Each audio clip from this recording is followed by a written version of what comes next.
Thank you, Honorable Chairperson.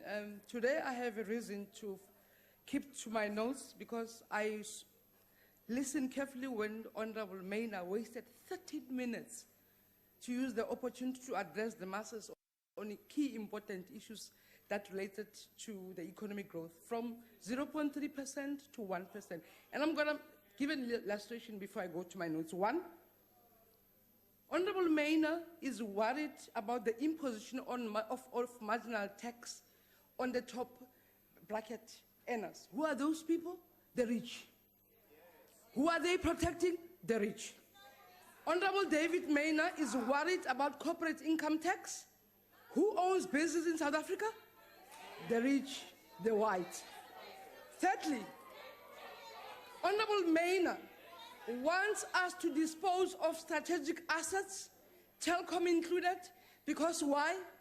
The constituency he represents wants government to take away these money-making institutions from the people to the rich. That's all that David Maina can say. He also spoke about the dividend holding tax. Nothing whatsoever suggesting how we should grow the economy. Therefore, I'll stick to my notes, Honorable Chairperson. Let me do this. Honorable members, Willy Su, Fumin, and Zhen Le, in their book China's Economy, wrote that China's basic economic systems and policies undergone transformation from the 70s obsolete systems and transcended to socialist market economy. And I want Honorable Shibambo to listen. But further reiterates that it developed unique set of essential characteristics. And juxtaposing this statement with the South African economy, I should hasten to say, having inherited a dying economy in 1994, as the ANC-led government, we implemented an economic policy that realized growth and redistribution, and later had to face competing needs of growth vis-à-vis distribution. Those are the hard facts. I decided to refresh my mind by reading Philip Moore's book on understanding the economy and specifically looking at economic policy. Philip Moore explains that even countries' government tries to improve the performance of the economy by indicating the necessary implementation of transformation charters. Our minister stood here and pointed that out, the need to implement transformation charters. That we will never support, because that will benefit the poor and the black people in particular. And that's why we agree with you, Floyd, on that one. The fundamental question becomes, how do we achieve this?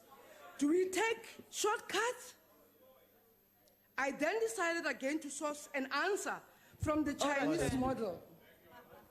Honorable member, yes, honorable member. Why this honorable member in podium is calling our deputy president by name? Thank you very much. Honorable member, will you please call the member correctly? My honorable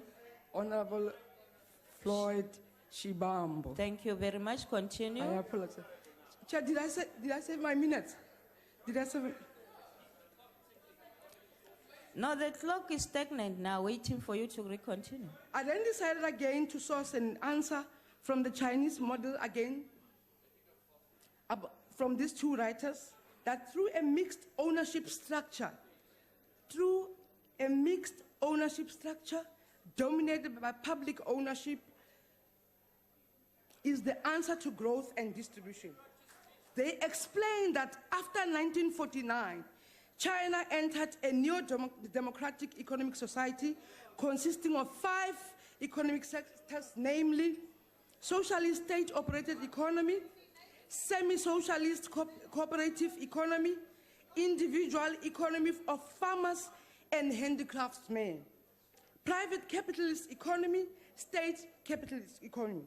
So, honorable members, as we discuss radical economic transformation, we'll have to borrow from practical models with South Africa's characteristics. And whilst on transformation, the minister asked a fundamental question as to what should be done to address poverty. He mentioned the following elements. 1, creation of new assets, introduction of new technologies, diversification of our products and market, and addressing of collusion and cartels. And that our cities must be shaped by Chairperson. transformation. On a point of order. On what rule are you standing, honorable member? Chairperson, on Rule 92, the member. Honorable member, honorable member, honorable member, The honourable member has clearly Honourable read Philip Many. Moore's Beginner's Guide to the Economy. Honourable Many, but it please hasn't take helped your her to seat. understand my speech. Honorable member, please take your seat. Continue, honorable member Tobias. Khonkotho ehambayo, Chair. Khonkotho ehambayo. And applying a range of policy measures. And the aim is to achieve objectives such as economic growth, price stability, and full employment. And Honorable Chairperson, on the 14th of March 2017, the Standing Committee on Finance will engage stakeholders to take stock of the policies of government as it relates to the practicality of our economy in addressing basic needs. When we do so, we will take stock of the fact that our finance minister, in his budget speech, has indicated that economic growth is slow in the current fiscal year, and in the same vein, will take stock that the president, in the State of the Nation address, indicated the need for economic emancipation. He further said there is a need for fundamental change in the patterns of economic ownership, with a specific biasness towards black people and women in particular. When we engage on these fundamental policy matters, let's first report about our economic performance. The Minister of Finance, in his budget speech, reported the economy has been growing at 1% per capita over the past 10 years. And he further indicated that globalization benefited between 1 to 10% of the top bracket. That's a fact. Over the past 10 years, only the rich benefited, not the poor, which you don't represent in this regard. He further elaborated on the need to balance the structure of our ownership and control, and to strengthen the rule of law and avoid chauvinism and populism. I then again consulted the book by Marian Abib Peg on how to lead effectively and get results. Marian quoted Steve Jobs when he said, leadership is about having courage to make difficult decisions. And leadership is all about change and decision making. And as we discuss this fiscal framework, we may either choose to be realistic or populist in our approach, as we saw what David did here. We are going to be Honorable practical. member, please refer to members in a respectful manner. Can you do that? I apologize, Honorable Chair. I apologize. Continue. Chair, because I'm losing time, let me also borrow from Karl Popper on the arguments of philosophers.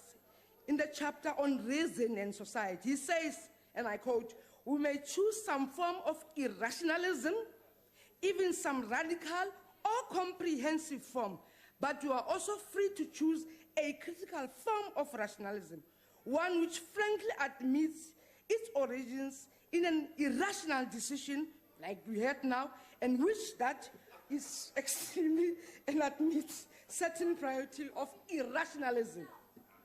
I call upon members from all political parties to provide leadership as our government is trying to balance between commitment and available funds. If we continue with nominal growth, we will head to a fiscal cliff.